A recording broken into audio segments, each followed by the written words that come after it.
بسم اللہ الرحمن الرحیم۔ حضرت شاہ صاحب رحمۃ اللہ علیہ نے 5 علوم کے متعلق یہ بتایا تھا کہ انسانوں کی تربیت کے لیے ضروری ہیں، اور ان 5 علوم کا تعین اللہ نے فرمایا ہے۔ اس میں سے ایک علم یہ تھا کہ انسانوں کا وجود ضروری ہے کہ اللہ نے کائنات کو ان کے لیے پیدا کیا ہے۔ دوسرے، انسانوں کی استعداد کہ ان میں برابر چلتی رہے اور ایک نسل کے بعد دوسری نسل آتی رہے۔ تیسرے، انسانوں میں ایسے نظاموں کا رکھنا کہ اپنی نسل کی بقا کے لیے جو بھی اسباب اور سامان ہیں اس کو استعمال کریں۔ اور چوتھے یہ کہ انسان اپنی بقا کے لیے اس کائنات میں اپنے نفع کی چیزوں کو حاصل کرے۔ اور 5ویں یہ کہ اللہ تعالیٰ نے انسان کے ساتھ کلام کیا، اور وہ کلام نفسی اور وہ پوری بحث گزر چکی۔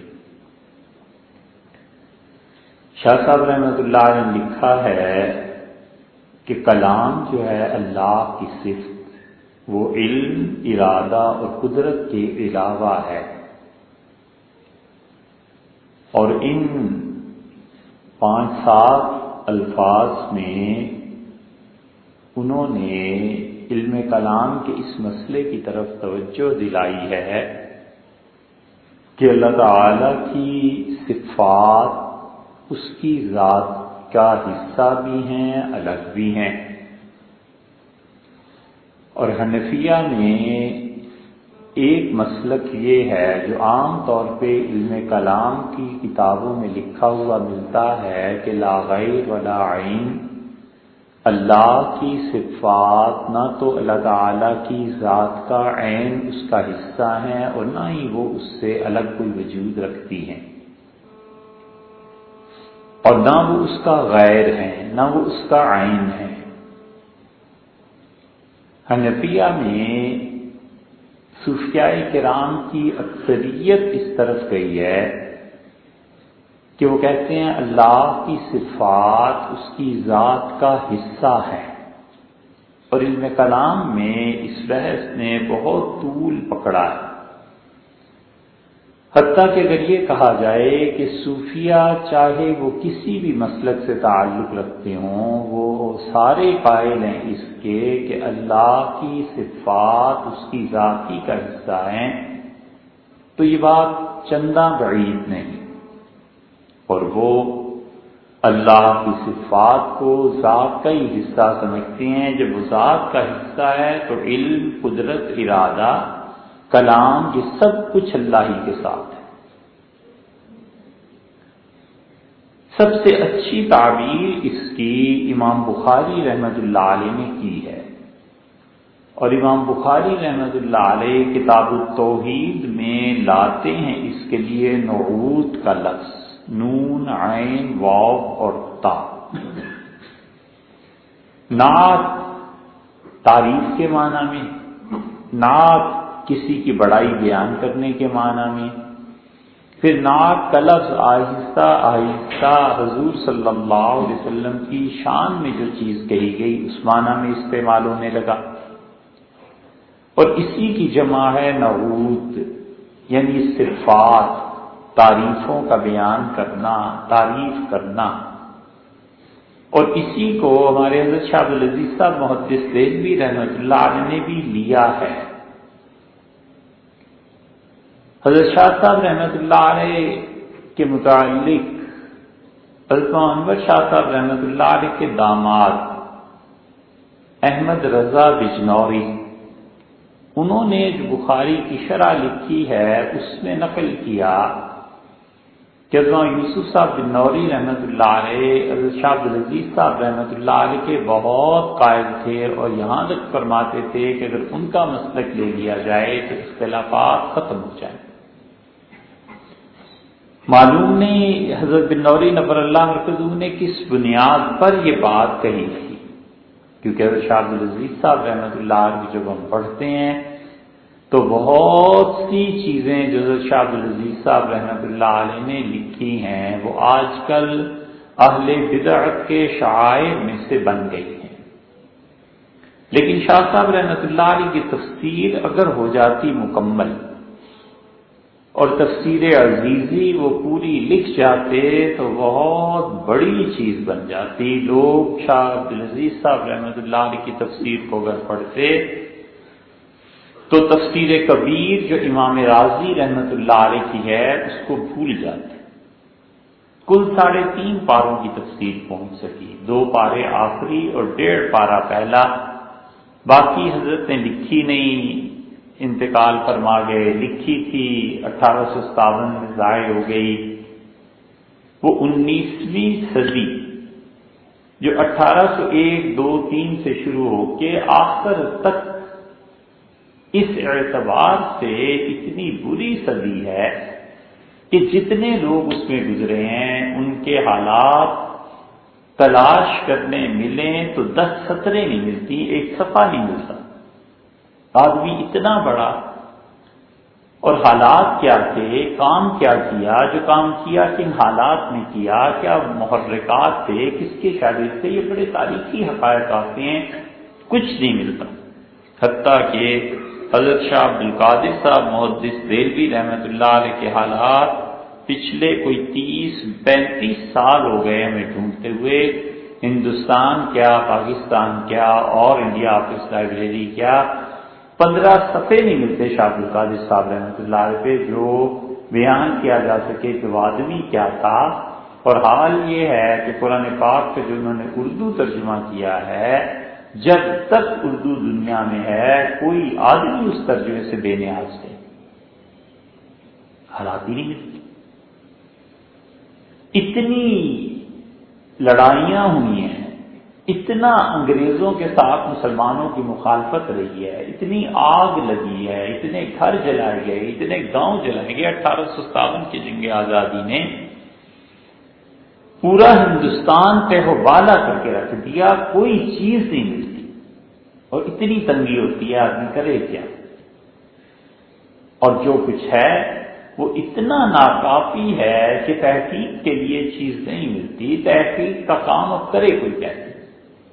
تو شاہ عبدالعزیز صاحب رحمۃ اللہ علیہ نے اپنی 3.5 پارے کی تفسیر بس ان کی ملی ہے، اور 27 پارے تقریباً جو باقی ہیں اس کی تکمیل ان کے شاگرد مولانا حیدر علی صاحب نے کی، اور مولانا حیدر علی صاحب رحمۃ اللہ علیہ کا وہ نسخہ 27 بڑی بڑی ضخیم جلدوں میں ہم نے دیکھا ہے، لیکن اب فارسی پڑھنے والے نہیں رہے، اسے چھپوائے کو، جب چھپوائے گا پیسہ بلاک کر بیٹھے گا، وہ کس سے خریدنی ہے کتاب، وہ کسی نے پڑھنی نہیں۔ غالب کا فارسی کا دیوان نہیں چھپتا اس لیے کہ مارکیٹ میں کوئی لینے والا نہیں، اور تاجر کہتا ہے وہ چیز لاؤ مارکیٹ میں جو ہاتھوں ہاتھ بکے اور ہاٹ کیس اور فوراً پیسہ واپس آئے، وہ آتا نہیں، کرے کیا؟ اس لیے حضرت نے بھی بڑی اچھی تعبیر کی، نعوت امام بخاری رحمۃ اللہ علیہ کی تعبیر کہ اللہ تعالی کی صفتیں بیان کرنا، اللہ خوش ہوتا ہے اس بات سے کہ کوئی اس کی تعریف کرے۔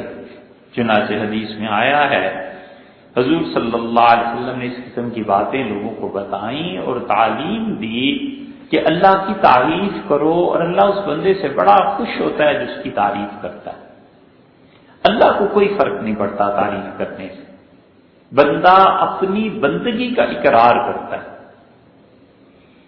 ایک بچہ ہے اور مانتا ہے کسی کو، کہتا ہے آپ میرے والد ہیں، میں ہی جانتا ہوں، والد کو خوشی ہوگی کہ بچے نے اس دعوے کو قائم رکھا کہ میں اس کا والد ہوں۔ اب جب اسے پتہ ہے والد ہے تو والد کی تعریف کے ساتھ اس کے حقوق کی ادائیگی کرے گا۔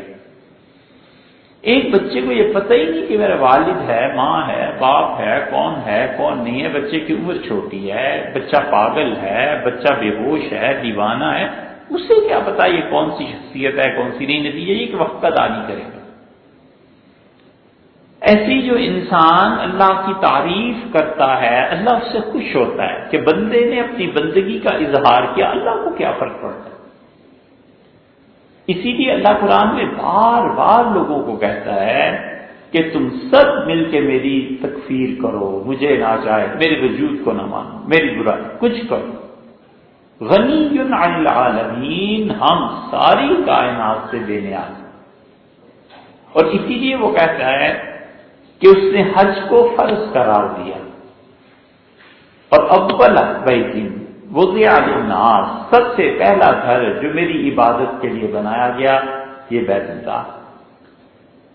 حضور صلی اللہ علیہ وسلم سے پوچھا گیا، آپ نے فرمایا بیت اللہ فرشتوں نے بنایا تھا۔ عرض کیا گیا دوسرا گھر خدا کا کون سا بنا تھا عبادت کے لیے؟ ارشاد فرمایا یہ تمہارا بیت المقدس۔ ابو ذر رضی اللہ عنہ کا کتنا فرق ہے، 40 سال بعد اس کی تعمیر ہوئی تھی۔ حکم ہے دونوں گھروں کی طرف سفر کرو، عمرہ کرو، خاص باب باندھا ہے کہ کوئی آدمی بیت المقدس سے احرام باندھے عمرہ کرنے کے لیے اور پھر وہ آئے خدا کے گھر میں، بڑی فضیلت ہے اس کی، اس کے گناہوں کے معاف ہونے کی۔ حضرت سلیمان علیہ السلام نے اللہ سے دعا مانگی کہ اللہ جو اس گھر کو آئے اسے ایسے ہی پاک کر دے جیسے تو پہلے گھر والوں کو پاک کرتا ہے۔ اللہ نے کہا میں کر دوں گا۔ پھر انہوں نے 3 دعائیں مانگی، 2 ان میں سے قبول ہو گئیں۔ امام بخاری رحمۃ اللہ علیہ ادب المفرد میں وہ روایت لائے ہیں، پوری مستقل کتابیں لکھی ہیں محدثین نے کہ بیت المقدس میں جانے کی کیا فضیلت ہے۔ وہاں نماز پڑھنا 1000 رکعت کے برابر ہے، ایک نفل، 2 نفل پڑھے تو اس انسان کو 2000 رکعتوں کا ثواب ملے گا، سب کچھ ہے۔ اور اللہ کہتا ہے کہ لوگوں آؤ اس گھر کا حج کرو بیت اللہ کا، ومن کفر، اور جو نہیں آئے گا صحت کے باوجود، پیسے کے باوجود، ان اللہ غنی حمید، میں پوری کائنات سے بے نیاز ہوں، مجھے کوئی فرق نہیں پڑتا۔ اور جو تسبیح اللہ کی تعریف بیان کرتا ہے اس کی صفات کو، اللہ خوش ہوتا ہے۔ اللہ تعالیٰ کے لیے بندہ اپنی بندگی کو پیش کرتا ہے، کہتا ہے پروردگار اس کائنات کا مالک تو ہی ہے، اللہ رزق تیرے قبضے میں ہے، اے پروردگار دن اور رات تیرے قبضے میں ہے، میری نصیب تیرے قبضے میں ہے، میرا رزق تیرے پاس ہے، وَالسَّمَاءِ رِزْقُكُمْ وَمَا تُوعَدُونَ۔ اللہ تو نے کہا ہے قرآن میں کہ لوگوں تمہارا رزق آسمان میں ہے اور اس میں ہے جو میں نے وعدہ تم سے کیا ہے۔ میرا وعدہ ہے دوں گا، وعدہ ہے نہیں دوں گا، بھوکا مار دوں گا، کون پوچھ سکتا ہے، کون کہہ سکتا ہے؟ وعدہ ہے کہ تمہیں کھلا پیسہ ملے، کون پوچھ سکتا ہے؟ اس لیے جتنی کوئی اللہ کی تعریف کرتا ہے اللہ اتنا خوش ہوتا ہے۔ آدمی دل میں اللہ کی تعریف کرتا ہے، اللہ اولاد یہ تیری ملکیت ہے، یہ پروردگار جو گھر دیا ہے یہ تیرا ہے، یہ پیسہ جو ہے یہ عزت تیری ہی دی ہوئی ہے۔ جتنے اچھی منصوبات وہ اللہ کی طرف کرتا ہے، اللہ یہ صحت ہے تیری ہی دی ہوئی ہے، بری چیزوں کی نسبت نہیں کرتا۔ کہتا ہے اللہ بیمار ہو گیا ہوں میں، میرے کرتوت ایسے ہی، پروردگار تنگی آ گئی ہے، میں نے گناہ کیے ہیں، میرا رزق کچھ بند ہو گیا ہے، رک گیا ہے۔ جو بری چیزیں انہیں اپنی طرف منسوب کرتا ہے، جو اچھی چیزیں اللہ کی طرف منسوب کرتا ہے، اللہ خوش ہوتا ہے اس سے کہ میرے بندے نے بندگی کا اقرار کیا۔ اسی لیے شاہ صاحب کہتے ہیں کہ اللہ کا کلام، اس کا علم، ارادہ، قدرت، یہ سب الگ صفات ہیں۔ اللہ کا علم، اللہ جیسا علم کس کے پاس ہے؟ اللہ کے علم میں کوئی ترتیب نہیں ہے کہ خدا کو 1980 کا علم آیا، پھر 1990 کا آیا، پھر 2010 کا آ گیا، پھر 2050 کا، ایسے نہیں۔ اللہ پہلے دن بھی جانتا تھا جب دن اور رات تھے ہی نہیں، خدا کو اس وقت بھی پتا تھا کہ 1980 میں کیا ہونا ہے، اور خدا کو اب بھی پتا ہے۔ اس کا علم بیک وقت ہے، ساری کائنات کا علم سے بیک وقت ہے، اور اس کا علم اتنا بڑا ہے، وسع کرسیہ السماوات والارض، آسمانوں کو اور زمین کو اس کی کرسی نے گھیر رکھا ہے۔ کرسی سے مراد بعض مفسرین نے علم لیا ہے، یعنی اللہ کا علم اس آسمانوں اور زمین سب پہ محیط ہے، کوئی چیز، اور اللہ خود کہتا ہے ما تسقط من ورقۃ، درخت سے پتا جدا نہیں ہوتا، ہمیں علم ہوتا ہے کہ پتا جدا ہونا ہے یا ہو گیا ہے یا گر گیا ہے یا کیا، ولا رطب ولا یابس۔ اور لوگوں اس ساری کائنات میں کوئی خشک اور تر کوئی چیز نہیں ہے جس کا ہمیں علم نہ۔ خشک اور تر ہمیں سمجھانے کو کہا، جیسے ہم کہتے ہیں کہ نرم گرم، حالات میں نرمی گرمی آتی رہتی ہے، تو ہم بھی محاورہ بولتے ہیں۔ اللہ کہتا ہے کوئی خشک اور تر، یعنی کوئی چیز ایسی نہیں جو میرے علم میں نہ۔ ارادہ ہے، اللہ کا ارادہ بہت بڑی چیز ہے، اس نے ارادہ کیا ایک مرتبہ کے کائنات بنائے، دنیا بن گئی۔ یہ تو جتنے اب سائنسی علوم ترقی کرتے چلے جا رہے ہیں، دن بدن نئی چیزیں سامنے آتی ہیں اور وہ اللہ پہ یقین میں اضافہ کرتی ہیں۔ جتنا علم کھلتا جا رہا ہے یقین میں اضافہ ہوتا چلا جاتا ہے۔ پرانے زمانے میں کیا علم تھا؟ یہی کہ نر اور مادہ کے تعلق سے ایک وجود جنم میں آتا ہے۔ اب آپ کسی ڈاکٹر سے پوچھیں، وہ ڈاکٹر حیران ہوتا ہے، وہ کہتا ہے اتنی زیادہ ساری کل کائنات کی آبادی وہ ایک مرد میں بھی ہو سکتی ہے، اور اللہ کا ایک نظام ہے کہ اس میں سے ایک سپرم لے کے وہ بچہ اس کی تخلیق ہوتی ہے، کیا کیا چیزیں ہیں، باقی سب ختم ہو جاتا ہے۔ یہ جتنا علم بڑھتا چلا جا رہا ہے، انسانوں کا خدا کے وجود کا یقین اتنا ہی زیادہ ہوتا چلا جا رہا ہے۔ اللہ تعالیٰ نے فرمایا کہ وہ ارادہ کرتا ہے۔ اب یہ اربوں سال پرانی کائنات ہے، اور کہتے ہیں کہ بہت سے ستاروں کی روشنی چلی، اور وہ اصل منبع جہاں سے روشنی چلی تھی وہ تباہ برباد ہو کے ختم ہو گیا، اور وہ روشنی ابھی تک زمین پہ ہی نہیں پہنچی۔ اب روشنی جو ہے وہ ایک سیکنڈ میں 1,86,000 میل طے کرتی ہے۔ روشنی سے بڑی چیز ابھی تک غالباً کوئی نہیں۔ اب وہ بحث جاری ہے کہ اس سے بڑی چیز ہے یا نہیں ہے، لیکن روشنی پہ سب متفق ہیں کہ سب سے تیز رفتار چیز کائنات میں روشنی ہے، اور روشنی ابھی تک پہنچی نہیں، اور پیچھے وہ ستارے جن سے روشنی آئی تھی وہی ٹوٹ پھوٹ کے ختم ہو گئے۔ اللہ کی اتنی وسیع کائنات ہے۔ اس لیے جب ہمارے بزرگ یہ کہتے تھے کہ اللہ تعالیٰ پوچھے گا آخری جنتی سے کہ اچھا تمہیں کتنی جگہ چاہیے، وہ کہے گا اللہ جنت، کہیں گے جنت چلے جاؤ، وہ جنت سے آپ کی واپسی پہ رپورٹ دے گا کہ گئے پروردگار جنت تو ساری بھر گئی، کوئی جگہ نہیں۔ تو اللہ تعالیٰ اس سے کہیں گے اچھا کتنی جگہ چاہیے؟ جس زمین کو تم چھوڑ کے آئے ہو اس جیسی 10 زمینیں تمہیں دے دیں، تو کہے گا تو پروردگار وہ ہے اور میرے ساتھ مذاق کرتا ہے۔ تو اللہ تعالیٰ فرشتوں سے کہیں گے کہ اس زمین سے 10 گنا بڑی جنت، اور آپ نے سب سے کم درجے کی جاگیر اس کی ہو، سب سے کم درجے کی جاگیر آخری جنتی اس زمین سے 10 گنا بڑی زمین اسے مل جائے گی، کرے گا کیا؟ گھومتا پھرتا رہے گا، سیاحت کرے گا، کیا کرے گا وہ آدمی؟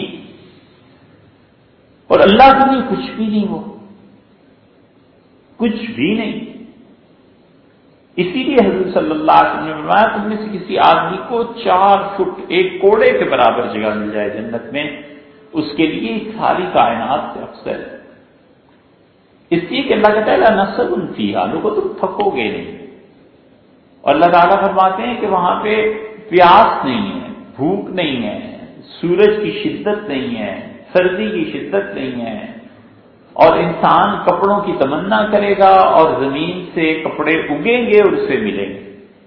یہاں سے کپاس اگتی ہے، پھر اس کو جاتا ہے کھڈی پہ چڑھاتا ہے، کپڑا بنتا ہے، کن کن مراحل میں کچھ بھی نہیں۔ تو یہ ساری چیزیں جو ہیں، اس لیے اللہ کا ارادہ کر لینا ایک کام پر کافی، ارادہ کر لیا کائنات بن گئی۔ والقدرت، اور اللہ کی قدرت وہ بہت بڑی چیز ہے۔ یہ علم جو ہے اللہ کا، یہ قدرت سے بھی بڑی صفت ہے، اگرچہ متکلمین خدا کی صفات میں ایک دوسرے کے ساتھ تقابل کرنا درست قرار نہیں دیتے، کہتے ہیں سب اللہ کی صفتیں ہیں، لیکن حقیقت یہ ہے کہ اللہ کا علم قدرت سے بھی بڑی صفت ہے۔ علم اللہ کا بہت بہت بڑی چیز۔ حضرت موسیٰ علیہ السلام نے کیا اچھی بات کہی ہے، وہ خضر کے ساتھ ملے اور انہوں نے بس یہ کہہ دیا تھا، اتنا اچھا بات کی نے حضرت آپ سے زیادہ بھی کسی کو علم ہے، تو فرمایا نہیں، حقیقت بھی یہی تھی، موسیٰ علیہ السلام سے زیادہ کس کو علم ہوتا۔ اور اللہ تعالیٰ نے اچھا نہیں سمجھا اس کو، کہنا چاہیے تھا کہ علم اللہ کا ہے، بس اپنی ذات کی طرف ایسی چیز نہیں کرنی چاہیے تھی۔ فرمایا جاؤ ایک ہمارا بندہ ہے، اس سے علم حاصل کرو۔ کہاں ملے گا؟ کہاں مجمع البحرین، جہاں دو دریا ملتے ہیں، دو سمندر جہاں ملتے ہیں، پہنچے موسیٰ علیہ السلام تو خضر مل گئے۔ اب انہوں نے کہا موسیٰ اللہ نے جو مجھے علم دیا ہے آپ میرے ساتھ نہیں رہ سکتے۔ موسیٰ علیہ السلام نے کہا اللہ نے بھیجا، آپ حضرت رکھ لیں جو اللہ نے آپ کو سکھایا، مجھے بھی کچھ سکھا دیں۔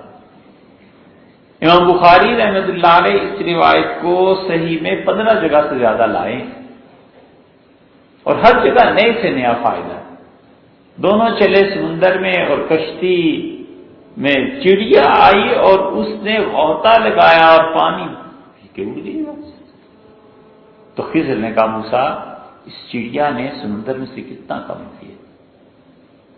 ان کا موسیٰ تمہارا علم، میرا علم اور کائنات کا پورا علم قیامت تک جتنا کچھ بھی خدا دے گا اس کے علم سے اتنا بھی کم نہیں ہوتا جتنا اس چڑیا نے سمندر سے کم کیا۔ اور پھر محدثین کہتے ہیں کہ سمندر کی کوئی حد تو ہے نا، اللہ کے علم کی حد ہی کوئی نہیں۔ وہ تو انہوں نے سمجھانے کو سمندر سے تشبیہ دی، ورنہ اللہ کا علم، اس علم سے جب تعلق ہو جاتا ہے تو پھر اللہ دو طرح کا علم اپنے بندوں کو دیتا ہے، کبھی تکوینیات کا علم دیتا ہے اور کبھی تشریعات کا علم دیتا ہے، اور تشریعات کا علم جنہیں اللہ دیتا ہے وہ تکوین سے بڑھ کے، تکوین کا علم اللہ دے دیتا ہے کہ کل یہ ہونے والا ہے، پرسوں یہ ہونے والا ہے۔ جہاں اس خدا کے نیک بندے کا تعلق محبت کا ہوتا ہے وہاں کی حالات اطلاعات آنے لگتی ہیں، گویا ادھر سے روشنی وہاں جا کر پڑنے لگتی ہے اور وہ دیکھتا ہے کہ یہ چیز ہو گئی۔ خواب کے ذریعے خدا بتا دیتا ہے کہ جسے تم سے محبت ہے اس کے یہاں یہ ہونے والا ہے، اس کو بتانا، وہ بتا دیتا ہے۔ یہ تکوینیات کا علم بہت تھوڑی چیز ہے، کوئی اس کی اتنی ویٹیج نہیں ہے، لوگ اس پہ مرتے ہیں، پاگل ہوتے ہیں، کچھ بھی نہیں۔ اللہ تعالیٰ کے ہاں کچھ بھی نہیں ہے، ہو جاتی ہے۔ اور جو ہی یہ محبت کا تعلق ٹوٹا بس سب ختم ہو گیا، کچھ پتہ نہیں چلتا کس کے ساتھ کیا ہونا ہے، کیا چیز ہے۔ وہ محبت کا جو ربط ہوتا ہے وہ خدا مہربانی کرتا ہے۔ تکوینیات کے علم، اس کے یہاں بیٹا ہو جائے، اس کے یہاں بیٹی ہو جائے، اس کا رشتہ ہو جائے، یہ ہو جائے گا، بیماری آ جائے گی، اس کو یہ سب تکوینیات کا علم۔ اور اس سے ہزاروں گنا زیادہ جو چیز حقیقت میں خدا کو پسند ہے اس کے قریب کرتی ہے، تشریعات کا علم ہے۔ وہ شریعت کی ایسی تشریح کرتا ہے کہ لوگ اللہ کے دین پہ جم جاتے ہیں، وہ لوگوں کو اللہ کا حکم بتاتا ہے، لوگوں کا دل اللہ کے ساتھ مطمئن ہوتا ہے، اللہ کو خوشی ہوتی ہے کہ اس کی بات سے لوگوں کے دلوں میں ایمان مضبوط ہوا، مجھ پر اعتماد مضبوط ہوا، انہوں نے اپنی آخرت سنواری اور آخرت کی لائن اچھی ہو گئی۔ یہ ہے وہ چیز جو اللہ اپنے بندوں کو عنایت فرماتا ہے۔ حضور صلی اللہ علیہ وسلم نے دونوں طرح کے علم دیے، بہت مرتبہ صحابہ کرام رضی اللہ عنہ سے فرما دیا یہ سفر نہ کرنا یا نہ جانا، اس کا بیٹا فرمایا ایسے ہو جائے گا، اس کی اولاد میں یہ چیز ہو جائے گی۔ حکم کی اولاد کے متعلق فرمایا کہ مطلب اس کا یہ تھا کہ بڑے نالائق لوگ نکلیں گے، وہی ہوا جو کچھ۔ سیدنا عثمان رضی اللہ عنہ کو کہا اللہ ایک قمیص تمہیں پہنائے گا، دیکھو لوگ تمہیں وہ قمیص چھینیں گے، مت اتارنا۔ حضرت معاویہ رضی اللہ عنہ کا حضرت خلافت چھوڑ دیں، بغاوت ہو گئی ہے، مدینہ منورہ میں باغیوں نے قبضہ کر لیا، تو کہنے لگے قمیص کیسے اتاروں، اس انہوں نے فرمایا تھا نہیں اتار۔ جس شخص نے حضور صلی اللہ علیہ وسلم کا حکم براہ راست سنا ہے اس صحابی کے لیے قرآن اور نبی صلی اللہ علیہ وسلم دونوں برابر۔ قرآن بھی اللہ کی وحی ہے، وہ بھی وحی ہے، وہ جو کچھ کہہ رہے ہیں ان کی نافرمانی کیسے کی جا سکتی؟ حضرت عمر رضی اللہ عنہ کو کہا تمہیں اللہ علم دے گا، بہت علم مل گیا۔ سیدنا ابوبکر رضی اللہ عنہ کو کہا، فرمایا وفات سے پہلے کہ لاؤ قلم دوات میں کچھ لکھ دوں، اور پھر فرمایا اچھا دیکھو اللہ میری جگہ اس شخص کو لے آئے گا جس سے خود اللہ خوش ہے، میں بھی خوش ہوں اور ایمان والے بھی خوش ہوں، کہ حضرت بکر رضی اللہ عنہ نے بشارت تھا، وہ آ گئے۔ صاحبزادی صاحبہ سے کہا بیٹا ہوگا تمہارے یہاں، ایسے ہوگا۔ یہ سب چیزیں محبت کے ساتھ تھیں، تعلق کے ساتھ تھیں، اور تشریعات شریعت ہے ہی حضور صلی اللہ علیہ وسلم کی زبان طیبہ کا نام، اسی سے اصول، قواعد، قیاس، اجتہاد، تفسیر سب کچھ وہاں سے پھوٹے ہیں۔ تو اس لیے اللہ اپنا علم جب دیتا ہے لوگوں کو تو بہت معمولی، اس کا کوئی حساب نہیں کیا جا سکتا کہ اللہ کے علم کے مقابلے میں وہ کتنا ہے، اور اس پہ انسان کا ظرف وہ برداشت نہیں کر پاتا۔ بسا اوقات ایسی علمی چیزیں خدا کھول دیتا ہے کہ دل پہ جب ان چیزوں کا انکشافات شروع ہوتے ہیں دل پھٹ جاتا ہے، مر جاتا ہے، نہیں سنبھال سکتا، اس کی بساط نہیں ہوتی اتنی زیادہ۔ ابن عربی رحمۃ اللہ علیہ کو پڑھیں، مثنوی معلوم کو پڑھیں، کیا کیا چیزیں ہیں جو خدا نے ان پہ کھولی ہیں، اور یہ چیزیں ابن عربی رحمۃ اللہ علیہ اسی کے بار بار یہ بتاتے ہیں کہ ان کے علم کا جو سرا ہے وہ علم الہی سے جڑا ہوا ہے۔ تو یہ 5 علوم دیے، پھر اس کے بعد فرشتوں کی تخلیق کی، ان 5 علوم کو انسانوں میں رکھا، اور پھر اللہ تعالی نے دیکھا، جانا۔ شاہ صاحب رحمۃ اللہ علیہ نے لفظ ارشاد فرمایا کہ علم الحق، اللہ نے جانا، اس کا مطلب اللہ کے علم میں تھا، یہ نہیں ہے کہ کوئی چیز نئے سرے سے جان لی، بلکہ اللہ کے علم میں تھا۔ ثم لما جاء وقت خلق الملائکہ، جب فرشتوں کی پیدائش کی باری آئی تو اللہ تعالی نے چند فرشتوں کو ان کو پیدا کیا، چند نفوس قدسیہ کو، نسبتها الى نوع الانسان کا نسبت القواع العقلیہ فی الواحد منا الى نفسه۔ تو پھر یہ ہوا کہ اللہ نے کچھ کو ایسے پیدا فرمایا جیسے انسان کے قواع عقلیہ ہیں، اور ان کو اللہ نے اپنے کلمہ کن سے پیدا فرمایا، بمحض العنایت بافراد الانسان، فاودع فی صدورہم ذلا من تلک العلوم المحدودہ المحصاة فی غیب غیبہ، فتصورت بصورۃ روحیہ وإلیہم الاشارۃ فی قولہ تبارک وتعالی الذین یحملون العرش ومن حولہ۔ پھر فرشتوں کی تخلیق کا وقت جب آیا تو اللہ تعالیٰ نے یہ ظاہر کیا کہ انسانوں کی مصلحت اس میں ہے کہ ایک ایسی مخلوق پیدا کی جائے جس کا تعلق انسانوں کے ساتھ ہو۔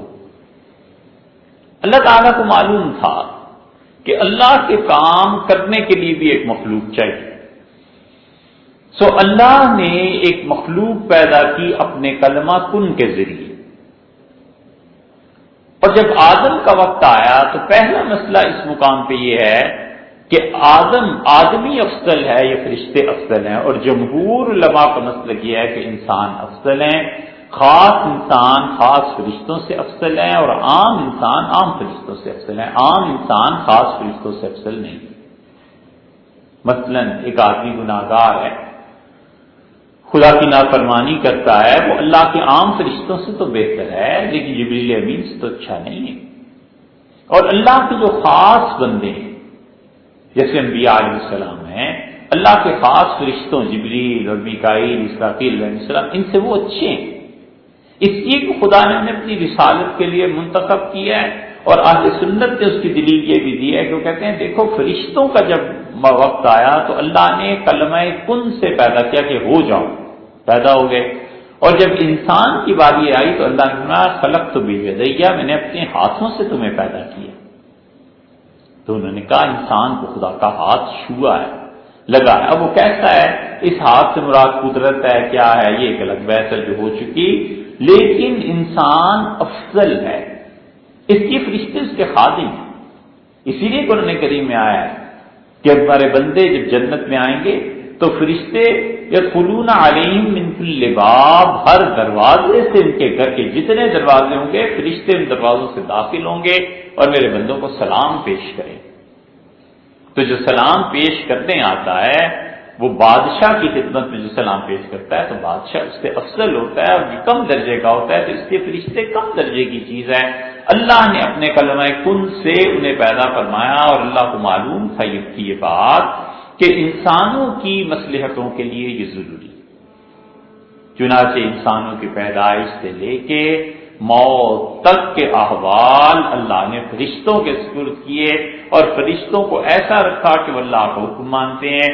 یہ ہے وہ ٹھوکر جو مشرکین کو لگی ہے کہ انہوں نے اپنے اور اللہ کے درمیان جب فرشتوں کو واسطہ دیکھا تو انہوں نے کہا ان فرشتوں کی عبادت کرو، یہ خوش ہوں گے، اللہ کے ہاں تمہاری سفارش کر دیں گے، اللہ ان کی مان کے تمہاری مصیبتوں کو دور کر دیں گے۔ اور اللہ نے کیا بتایا؟ اللہ تعالیٰ نے فرمایا لا یشفعون الا لمن ارتضی، یہ فرشتے اور ہمارے اچھے بندے کسی کے بارے میں ایک حرف ہمارے سامنے نہیں کہہ سکتے جب تک کہ ہم خود راضی نہ ہوں۔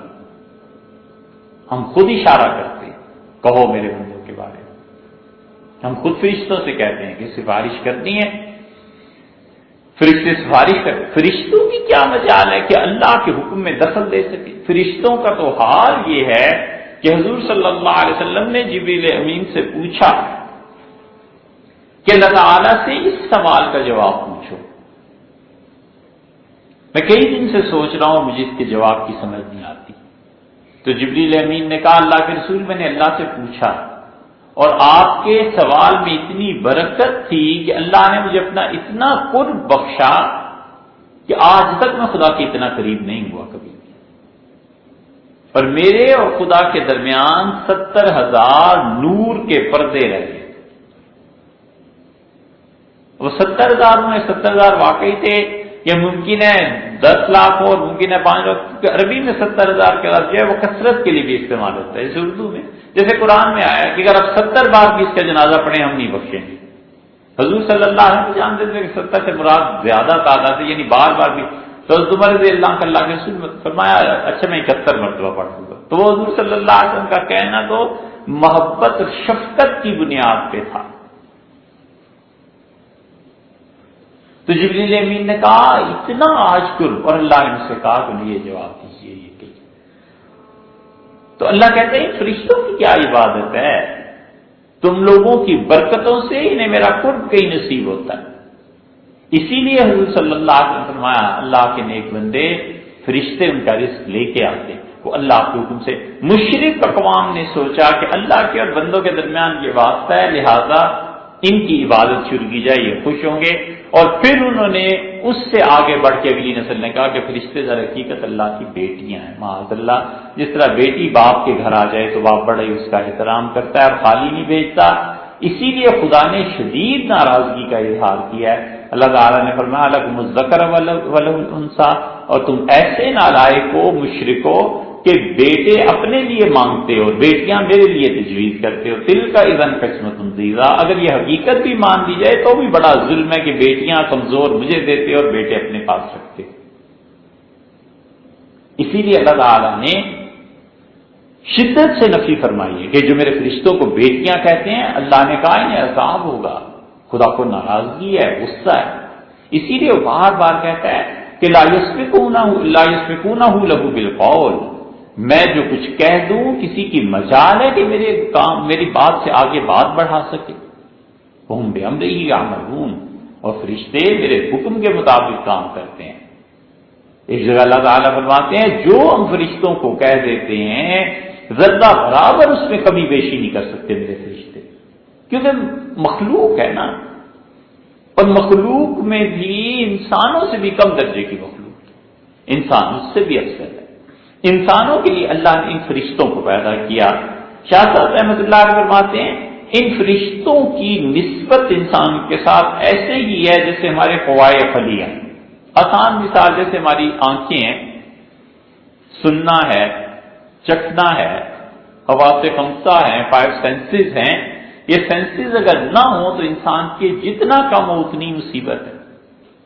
بینائی نہ رہے مشکل ہے، سنوائی نہ رہے، سنے نہیں تو عذاب ہے، چھونے کی حس ختم ہو جائے کوئی کوئلہ رکھ دے ہاتھ جل جائے اور سارا پتہ ہی نہ چلے، اس وقت پتہ چلے جب جسم کا وہ حصہ جو احساس کرتا ہے وہاں تک آگ کا اثر پہنچے گا تو پتہ چلے گا کچھ ہوگا، ورنہ جل جائے گا۔ ہر چیز کا یہی حال ہے جو قوتیں اللہ نے دی ہیں کہ انسان ان چیزوں کے ذریعے علم حاصل کرتا ہے، ایک طرف انسانیت اور دوسری طرف رشتوں کو کر دیا کہ رشتے اس کا کام کرتے ہیں، رزق کس کے لیے ہوتا ہے۔ حضور صلی اللہ علیہ وسلم نے زندگی میں بچے کی پیدائش سے لے کے موت تک کے فرشتے بیان کیے ہیں جو انسان کے ساتھ چمٹے رہتے ہیں۔ بس یہ فرمایا کہ اللہ کے فرشتے اللہ کے لیے کہتے رہتے ہیں کہ پروردگار بھی یہ بچہ اپنی بالکل ابتدائی حالت میں ہے، اور اللہ چھوڑ دیتا ہے فرشتے کو اور اس بچے کی ابتدائی حالت کو، حتیٰ کہ جب 4 مہینے پورے ہوتے ہیں، 3 چلے 120 دن، تو 120 دن کے بعد پھر فرشتہ پوچھتا ہے کہ اے رب اب اس بچے کا کیا کرنا ہے؟ تو اللہ فرماتے ہیں اچھا اس میں روح ڈال، اللہ کی فوجیں ہیں، اللہ کے لشکر ہیں، اور اللہ کے لشکر چلتے ہیں، وما یعلم جنود ربک الا هو، اللہ نے کہا میرے کتنے لشکر چلتے ہیں اس کائنات میں، میرے علاوہ کوئی نہیں جانتا کہ کتنی فوجیں میری چلتی ہیں۔ مثنوی میں مولانا روم نے لکھا ہے کہ اللہ کی پوری فوج چلتی ہے باپ کی پیٹھ سے اور ماں کے جسم کی طرف، اور پھر پوری فوج ہے جو ماؤں کے جسم سے اس دنیا میں آ رہی ہوتی ہے، اور پوری فوج ہے دنیا میں ہزاروں لاکھوں جو اس رات کو بالغ ہو کے بچپنے سے بلوغ کی طرف جا رہے ہوتے ہیں، پھر پوری فوج ہے جو بلوغ سے بڑھاپے، بڑھاپے سے پھر موت، پھر موت سے پوری فوج ہے جو ایک ایک دن قبروں میں اتر رہی ہوتی ہے، پوری فوجوں کی فوجیں ہیں جن سے قبروں میں حساب ہو رہا ہوتا ہے۔ ایک دن میں 10,000 آدمی دنیا میں مر جائیں، 1,00,000 آدمی مر جائیں، پتہ نہیں کتنے مرتے ہیں کتنے نہیں مرتے، یہ ممکن ہے کوئی ڈاٹا کسی نے اکٹھا کیا ہو۔ اللہ نے کہا ما یعلم جنود ربک الا هو، تیرے پروردگار جو لشکر چل رہے ہیں نا، ایک درجے سے دوسرا، دوسرے سے تیسرا، تیسرے سے چوتھا، کوئی نہیں جانتا کہ اللہ کے کتنے لشکر چلتے ہیں۔ یہ تو وہ لشکر ہیں جن کو ہم دیکھتے ہیں، خدا کے وہ لشکر جو ہمیں نظر ہی نہیں آتے، فرشتے ہیں، ہوا ہے، جراثیم ہیں، بیماریاں ہیں، خوشی اور غم کے جذبات ہیں، یہ چیزیں ہیں، بخار ہے مثلا بیماریوں میں سے، اس کی اپنی ایک خاص شکل ہے، ٹی بی ہے اس کی ایک خاص شکل ہے، موت کی اپنی ایک شکل ہے، زندگی کی اپنی ایک شکل ہے، انسان کا نفس جو ہے اس کی اپنی ایک شکل ہے۔ ایک بزرگ کہتے تھے میں نے اللہ تعالیٰ سے درخواست کی کہ مجھے میرا نفس بتائیں، تو میں نے اپنے نفس کو دیکھا، میری طرح کا ایک انسان میرے سامنے آ کے بیٹھ گیا، زرد رنگ تھا اس کا۔ میں نے کہا تم کون ہو؟ اس نے کہا میں تمہارا ہی نفس ہوں۔ میں نے کہا زرد رنگ کیوں ہے؟ اس نے کہا اس لیے کہ تمہیں زرد رنگ پسند ہے، اچھا خوبصورت رنگ ہے نا، زرد جو ہوتا ہے خالص گاڑا زرد رنگ چمک والا تو اچھا لگتا ہے، تو اس نے کہا میں اس لیے آیا ہوں اس میں۔ ایک بزرگ کہتے تھے کہ پتہ نہیں اب تو کیا حال ہو، کہتے تھے میرا اب تو کیا حال ہو، لیکن ایک جوانی ایک زمانے میں میں نے کہا کہ مجھے میرا نفس دکھا، تو بڑی دعاؤں کے بعد میں نے ایک کتا دیکھا، اس کتے کو جو مارتا تھا اسی کے پیچھے بھاگ پڑتا تھا۔ میں نے عرض کیا باری تعالیٰ کہ میرا نفس ہے؟ فرمایا کہ ہاں تمہارا نفس ہے۔ عرض کیا کہ کتا ہے؟ تو فرمایا کہ تمہارا تزکیہ نہیں ہوا، ہم کر دیں گے، اسے انسان بنا دیں گے۔ میں نے عرض کیا کہ اچھا مجھے یہ بتائیں گے ہر کتے کے پیچھے بھاگ پڑتا ہے، بھائی یہ تمہاری بری عادت ہے نا، جس کی سنتے ہو وہی سمجھ لیتے ہو سچ بولتا ہے، اس کے پیچھے چل پڑتے ہو۔ ہر آدمی سچ نہیں بولا کرتا، اس سے اپنی اصلاح کرو، ٹھیک کرو اپنے نفس کو، ہر اطلاع جو آئے اس کے پر یقین نہیں کیا کر لیا کرتے کہ ایسے ہی۔ وہ کہتے ہیں مجھے بڑا اس سے نفع ہوا، میں پہلے سمجھتا ہوں ساری دنیا ہی سچ بولتی ہے، پھر اس کے بعد جب سنبھلا تو پتا چلا کہ 90% تو لوگ جھوٹی مجھ سے بول کے چیزیں لے جاتے ہیں، یہ کرتے ہیں وہ کرتے ہیں، یہ چیزیں ہوتی ہیں۔ اور اللہ کی محبت بھی کبھی کبھی غالب آتی ہے۔ عبداللہ ابن عمر رضی اللہ عنہ کا جو دور تھا، عبداللہ ابن عمر رضی اللہ عنہ کسی کو اچھی نماز پڑھتے دیکھتے تھے تو کہتے تھے 2 غلامیاں مت جمع کرو، ایک میرے غلام ہو اور ایک اللہ کے، بھی تو اللہ ہی کے غلام رہو، جاؤ آزاد ہو۔ مدینہ منورہ میں حتیٰ کہ جو غلام آتے تھے انہیں لوگ سکھا دیتے تھے کہ اللہ سے دعا مانگو ابن عمر تمہیں خرید لیں. تو غلام پوچھتے تھے کہ کہتے ہیں جلدی آزادی مل جائے گی، نماز اچھی پڑھنا ابن عمر آزاد کر دیں گے. ہوگی شروع بات. جو غلام آتا تھا لوگ اسے اطلاع، ابن عمر رضی اللہ عنہ کا پیغام، حضرت مجھے خرید لیں مجھے خرید لیں. ابن عمر رضی اللہ عنہ نے خریدنا شروع کیا اور آزاد بھی ایسی کر دیتے جو اچھی نماز. لوگوں نے کہا حضرت جی آپ کو دھوکہ دیتے ہیں. تو محبت کا یہ بھی ایک رنگ ہے. فرمایا میرے محبوب کا نام لے کے دھوکہ دیتے ہیں اللہ کا، میں اللہ کے لیے دھوکہ بھی کھا لیتا ہوں. فرمایا ان کا نام ہی ایسا ہے جو لیتا ہے تو ہمت نہیں ہوتی آگے. میں کہتا ہوں ٹھیک، اللہ کے ساتھ تعلق ہے نا، کہ پیسے ہی خرچ ہوئے نا، غلام آزاد ہو گیا، کسی کا نقصان تو کوئی نہ ہوا. ایک آدمی کو آزادی مل گئی اور مجھے اس کے عوض میں ثواب مل گیا، اللہ خوش ہوا. پر میں اللہ کے نام پہ لوگ دھوکہ دیتے ہیں، چلو ہم یہ بھی کھا لیتے ہیں. تو وہ جو چیز ہے انسان کا نفس، اس کی بھی اپنا رنگ اور صورتیں ہیں، اور ادھر دوسری طرف اللہ کے فرشتے ہیں. اللہ کے فرشتے انسان کے لیے چیزیں کرتے ہیں. وہ پھر حکم ہوتا ہے یہ مر جائے گا بچہ، پیدا ہی نہیں ہونا، زندہ، چھٹی ہو گئی، اتنی اس کی عمر لکھ دو، اتنا اس کا رزق لکھ دو. 4 چیزیں حضور صلی اللہ علیہ وسلم کو لکھوا دی جاتی ہیں. لکھایا جاتا ہے کہ اس کی عمر کتنی ہوگی، پھر بتایا جاتا ہے اس کا رزق کتنا ہوگا، پھر بتایا جاتا ہے کہ اس انسان کا شقی ہے یا سعید ہے، جنتی ہے کہ جہنمی ہے. یہ بھی طے کر دیا جاتا ہے ماں کے پیٹ میں ہی. اور چوتھی چیز کہ مرے گا کس زمین پہ، تو فرشتوں کو بتایا جاتا ہے کہ یہ اس جگہ اس کی قبر ہوگی، اور فرشتے وہاں اس جگہ کی مٹی لے کے اس بچے کے ساتھ شامل کر دیتے ہیں. اور حضور صلی اللہ علیہ وسلم اس لیے تم دیکھو گے کہ اس آدمی کو کبھی اس زمین پہ کوئی کام نہیں پڑا تھا، اور اس کی موت اسے اس زمین پہ لے جاتی ہے. جو ہی وہاں پہنچتا ہے مر جاتا ہے، کیونکہ اس مٹی کی کشش نے اسے کھینچتی ہے. یہ چیزیں ہوتی اب فرشتے کرتے ہیں. انسان کو نظر نہیں آتا، پیدا ہوتے ہیں، شیطان آتا ہے اور انسان کو چھوتا ہے اور اس کی پسلیوں میں انگوٹھا چبھوتا ہے، بچہ رو دیتا ہے. اور بھی بڑے اسباب ہے، ایک سبب یہ بھی ہے فرشتے اس کی حفاظت کے لیے آ جاتے ہیں. پھر اس کا رزق ہے، فرشتے لا کے دیتے ہیں. پھر برکتیں ہیں، فرشتے اس کے ساتھ چمٹ جاتے ہیں. اور حضور صلی اللہ علیہ وسلم جن چیزوں کے لیے انسانوں کو تنہائی درکار ہوتی ہے اس کے علاوہ وہ فرشتے پھر اسے نہیں چھوڑتے، اس کے ساتھ رہتے ہیں. اس کائنات میں اتنے فرشتے ہیں.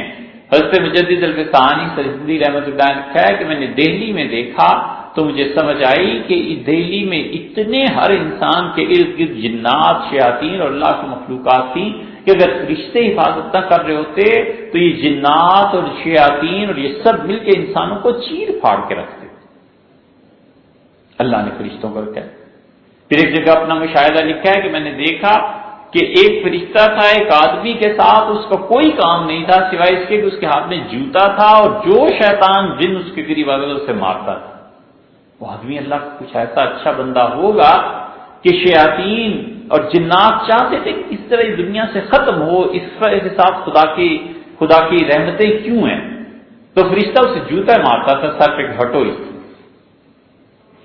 اب اگر فرشتے یہ ہٹ جائیں تو اس کائنات میں کیا تباہی مچے وہ ہمیں اندازہ نہیں نا. اس لیے ہمارے لوگ مانتے نہیں فرشتے ہیں یا نہیں. اگر اس جہان کو دیکھیں پھر فرشتے ہیں، پھر وہ رزق ہے، پھر اس کی نماز ہے، پھر اس کا حدیث میں آیا ہے حضور صلی اللہ علیہ وسلم نے فرمایا اللہ کا فرشتے صبح اترتے ہیں اور کہتے ہیں پروردگار جو تیرے راستے میں خرچ کر رہا ہے اسے اور دے دے، اور جو تیرے راستے میں خرچ کو روک رہا ہے خدا اس کی دولت کو ختم کر دے. کتنوں کا رزق کس طرح سے کھلتا ہے. اللہ کے فرشتوں کی کتنی دعائیں قبول ہوتی ہیں. کئی لوگ جو خدا کی راہ میں خرچ کرتے ہیں پتلے درجے کے خدا کے نافرمان، اور رزق خدا نہیں روکتا. آج لاکھوں میں تھے کل کروڑوں میں ہوئے، اور کروڑوں چھوڑ کے مرے تو اولاد اربوں تک پہنچ گئی. یہ سب کیا ہے؟ وہ خرچ کرتا رہا، اللہ اس کی دعا کو قبول کرتا رہا. فرشتے کی دعا کو اس کے حق میں، حالانکہ اسے پتا بھی نہیں کیوں فرشتے انسانوں کے ساتھ لگے ہوئے. حضور صلی اللہ علیہ وسلم فرمایا ایک حدیث میں آتا ہے جہاں تقریباً 10 فرشتوں کو گنا کہ انسان ہر کافر تک کے ساتھ رہتے ہیں. 2 یہ جو لکھتے ہیں دو وہ جو اس کی حفاظت کرتے ہیں آگے پیچھے سے، اور ایک فرشتہ اس کے رزق کے لیے. اور اسی طرح تفصیل ہے اس کی، تفسیر مظہری میں قاضی ثناء اللہ صاحب پانی پتی رحمۃ اللہ نے اس کو بیان کیا. اور پھر رسول اللہ صلی اللہ علیہ وسلم جو زمین پہ اکڑ کر چلتا ہے اس کے ساتھ ایک ایکسٹرا اور فرشتہ لگ جاتا ہے، اور وہ بدعا دیتا رہتا ہے کہ اللہ اس شخص نے زمین پہ سر اٹھا لیا اور یہ اس کے نتیجے میں لوگوں پہ ظلم کرے گا، یہ متکبر انسان، اللہ اس کے غرور کو توڑ دے. اور آپ نے فرمایا جو جھک کے چلتا ہے، مطلب یہ کہ عاجزی جس کی طبیعت میں آتی ہے، ایک فرشتہ اس کے ساتھ لگ جاتا ہے اور دعا مانگتا ہے کہ اللہ یہ شخص بڑا اپنے آپ کو کمزور زمین پہ محسوس کر، بڑا عاجز ہو گیا ہے، اللہ اس کی عزت میں اضافہ کر. تو من تواضع للہ رفعہ اللہ، جو اللہ کے لیے اپنے آپ کو کم درجے کا سمجھنے لگتا ہے، چھوٹا بنائے رکھتا ہے زندگی میں، اللہ اس کو بہت عزت دے دیتا ہے. یہ سارا فرشتوں کا اور انسان کا آپس کا تعلق ہے. پھر موت آ جاتی، فرشتے حاضر ہوتے ہیں، اس کی روح نکالنی ہے، پھر کیا کیا چیزیں ہیں، پھر قبر ہے وہاں پہ لکھتے ہیں، یہ ساری چیزیں. تو جس طرح انسان میں حواس خمسہ ہوتے ہیں، چکھنا، سننا، دیکھنا، اسی طرح دوسری طرف فرشتے ہوتے ہیں کہ فرشتے جیسے انسان کے لیے ضروری ہیں، ایسے جیسے کہ انسان کے لیے دیکھنا، سننا، چکھنا، چھونا یہ حواس ضروری ہیں، ویسے فرشتے بھی ضروری ہیں. شاہ صاحب رحمۃ اللہ علیہ فرماتے ہیں کہ اللہ تعالیٰ نے بڑی مہربانی فرمائی، یہ چیزیں رکھی، اور پھر خدا کیا کرتا ہے فَأَوْضَعُ فِي صُدُورٍ ذِلًّا مِّن تِلْكَ الْعُلُومِ الْمَحْدُودَةِ، اور پھر کلمہ کن سے انسانوں پر مہربانی فرماتے ہوئے پھر ان کے سینوں میں امانت رکھا ان علوم کے پرتوں کو جو مقرر اور متعین ہو چکے ہیں. پس وہ علوم روحانی صورت میں انسانوں کے فرشتوں کی طرف آ گئے. اب اللہ یہ کرتا ہے کہ وہ جو پانچوں علوم انسان کے لیے ضروری تھے اس کا ایک عکس فرشتوں کے دلوں میں ڈال دیتے ہیں.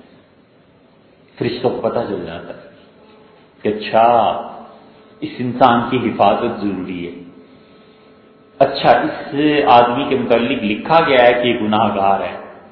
اب جب آدمی گناہ کرتا ہے نا تو اللہ نے کہا الذین یحملون العرش ومن حولہ، اور اللہ کے وہ فرشتے جو عرش کے ارد گرد رہتے ہیں اور عرش کو تھامے ہوئے ہیں، وہ خدا سے دعا مانگتے ہیں اور کہتے ہیں کہ اے پروردگار فاغفر للذین تابوا، اللہ یہ تیرا بندہ تو اس سے توبہ کر رہا ہے گناہ کرنے کے بعد، اے پروردگار اس سے معاف کر دے.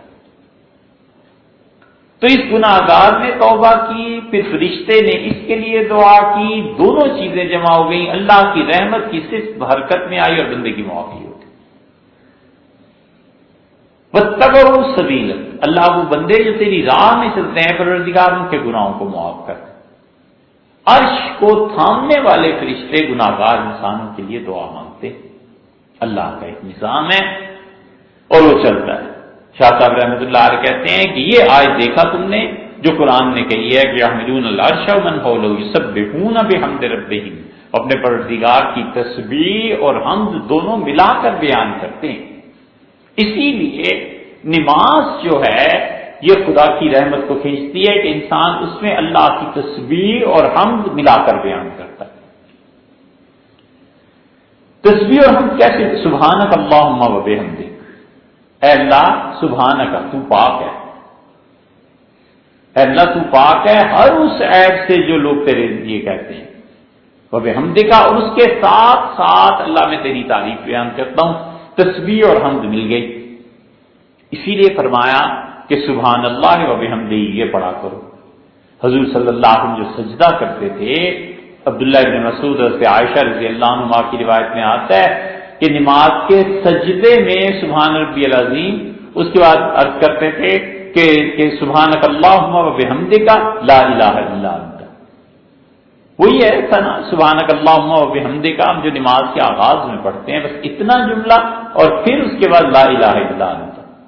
اللہ تیری لیے ساری تسبیح پاکیزگی بیان کرتا ہوں تیری تعریف کو ملا کر، اور اے رب تیرے علاوہ کوئی الہ نہیں. بڑا پسند تھا حضور صلی اللہ علیہ وسلم کو.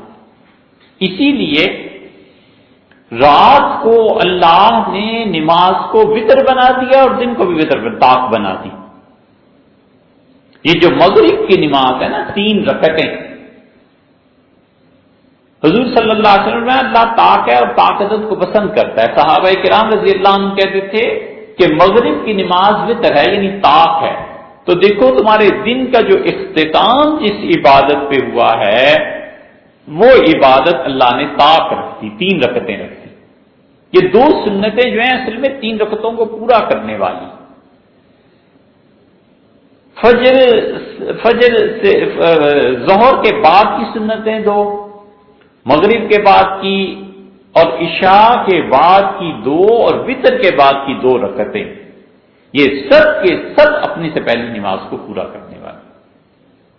ظہر کے بعد کی 2 سنتیں، پتہ چلا فرض کر لیں کہ امام صاحب نے نماز پڑھائی تھی نہیں ہوئی، 2 سنتیں جب پڑھ کے لوگ ذکر رہے تھے تو امام صاحب نے کہا لوگوں نماز نہیں ہوئی آج، میرا وضو نہیں تھا، یاد نہیں رہا، کپڑے ناپاک تھے، یاد نہیں. 1000 چیزیں عذر ہو سکتا ہے. جس وجہ سے پانی کیا پانی ناپاک تھا پتہ نہیں چلا، 1000 عذر ہیں. اب انہوں نے لوٹے اور 4 فرض پڑھے، تو 2 سنتیں تو پہلے پڑھ چکے تھے، کہا کہتے ہیں 2 سنتیں دوبارہ پڑھیں گے، اس لیے کہ یہ 2 سنتیں در حقیقت 4 فرائض کا تکمیلہ انہیں پورا کرنے والی ہیں، ان میں شان و شوکت پیدا کرنے کا سبب بنتی. یہی حال مغرب میں بھی ہے، یہی عشاء میں بھی ہے. اور عشاء میں اسی لیے صحابہ کرام رضی اللہ عنہم 3 وتر پڑھنے کے بعد 2 نفل پڑھتے تھے. حضور صلی اللہ علیہ وسلم بالعموم 2 نفل پڑھتے تھے. یہ جو ہمارے ہاں لوگ نفل چھوڑ دیتے ہیں نا، 3 وتر پڑھے اور اس کے بعد 2 نفل نہیں پڑھے، یہ مناسب بات نہیں. صحابہ کرام رضی اللہ عنہ کہتے تھے اگر کوئی آدمی نفل چھوڑ دیتا تھا، تابعین کہتے تھے، وہ کہتے تھے یہ تو دم کٹی عبادت ہے. جیسے لوگ گھوڑا خریدتے ہیں تو دم بھی دیکھتے ہیں کہ لمبی دم ہے، اچھی دم ہے، دم اس کی اچھی ہے، خوبصورت لگے گا. بھینس خریدتے ہیں، دم بھی دیکھتے ہیں کہ دم اچھی ہے، لمبی ہے، کہتے ہیں بھینس کی خوبصورتی ہے. تابعین کہتے تھے کہ جو آدمی وتر پڑھ لیتا ہے اور اس کے بعد 2 رکعتیں نفل چھوڑ دیتا ہے تو وہ آدمی تو دم کٹی عبادت کرتا ہے. یہ 6ٹھی نماز ہے نا، 5 فرض نمازیں ہو گئی، فجر، ظہر، عصر، مغرب اور عشاء، اور 6ٹھی یہ وتر ہو گئے. تو وتر کے بعد جو 2 رکعتیں حضور صلی اللہ علیہ وسلم بالعموم پڑھتے تھے. اور کیا پڑھتے تھے؟ پہلی رکعت میں سورہ زلزال پڑھا کرتے تھے، اذا زلزلت الارض زلزالها، اور دوسری رکعت میں قل یا ایھا الکافرون پڑھتے تھے. حنفیہ نے اسی لیے اس پہ زور دیا. اور صحیح معنی میں جو اہل حدیث حضرات ہیں وہ بھی یہی کہتے ہیں. وہ کہتے ہیں وتر کے بعد 2 رکعتیں پڑھو. پھر وہ کہتے ہیں یہ حدیث میں آیا ہے حضور صلی اللہ علیہ وسلم رات کی آخری نماز وتر بناؤ طاق. تو وہ کہتے ہیں جو 2 رکعتیں ہیں نا یہ تمہارے وتر کی خوبصورتی ہے، اسے ہی پورا کرنے والی، اس لیے 2 رکعتیں پڑھی جائیں. مولانا عبدالقادر حصاروی تھے اہل حدیث حضرات میں، انہوں نے بڑا لمبا ایک مرتبہ مضمون لکھا کہ بدعت ہیں اور اسے نہیں پڑھنا چاہیے یہ وہ، اور خدا کی شان اہل حدیث حضرات نے ہی اس کا جواب لکھا. انہوں نے کہا حضرت نہ لوگوں کو ایسے کہیں کہ لوگ بدعتی ہو گئے ہیں، یہ 2 رکعتیں پڑھنی چاہیے، فلاں فلاں فلاں فلاں روایت میں آیا ہے حضور صلی اللہ علیہ وسلم بالعموم وتر کے بعد 2 رکعتیں پڑھتے، بیٹھ کے پڑھتے تھے، بالکل بیٹھ کے پڑھتے تھے. اب ایک آدمی کہتا ہے میں کھڑے ہو کے پڑھوں، اصولاً کھڑے ہو کے ہی پڑھنی چاہیے، بیٹھ کے پڑھے گا تو آدھا ثواب ملے گا. دوسرا آدمی کہتا ہے کہ حضور صلی اللہ علیہ وسلم چونکہ ہمیشہ ہی بیٹھ کے پڑھتے رہے ہیں لہٰذا میں بھی بیٹھ کے ہی پڑھوں گا. بالکل ٹھیک ہے، اسے ممکن ہے محبت کی وجہ سے حضور صلی اللہ علیہ وسلم کے اتباع کی وجہ سے 2 سے بھی زیادہ ثواب مل جائے، کیونکہ جذبہ ہے نا اطاعت کا، اس کی مرضی ہے. لیکن قاعدے کے مطابق کھڑے ہو کے پڑھے گا تو پورا ثواب ملے گا، بیٹھ کے پڑھے گا تو آدھا ثواب ملے گا. اب یہ کیا ہے؟ وتر کے بعد کی 2 رکعتیں وتر کی خوبصورتی بڑھانے کے لیے، مغرب کے بعد کی 2 رکعتیں اس کی خوبصورتی بڑھانے کے لیے، اسی کا حصہ ہے. تو دن کی آخر بالکل سورج ڈوب گیا تو عبادت طاق قرار دے دی. رات کی پہلی عبادت کے یہ عشاء کی نماز یا رات سونے سے پہلے کی آخری عبادت کے یہ وتر کو بنا دیا، طاق بنا دیا. اللہ خود طاق ہے تو دن کا اختتام بھی طاق پہ، رات کا اختتام یا رات کی عبادت کا آغاز بھی طاق پہ کر دیا، تاکہ بندے کو اس طاق سے محبت جب ہوگی یہ چیزیں میرے لیے تو بار بار خدا کی وحدانیت کہے گا کہ اللہ ایک ہے، شرک سے بچا رہے گا. اس لیے یہاں پر فرما دیا کہ دیکھو ہمارے فرشتے دعا مانگتے ہیں، تو اللہ نے ان 5 علوم کا پرتو فرشتوں کو بھی دے دیا کہ میرے بندوں کے ساتھ رہنا ہے، لہذا میرے بندوں کی یہ میں نے فطرت پیدا کی ہے اس کا خیال رکھنا ہے. باقی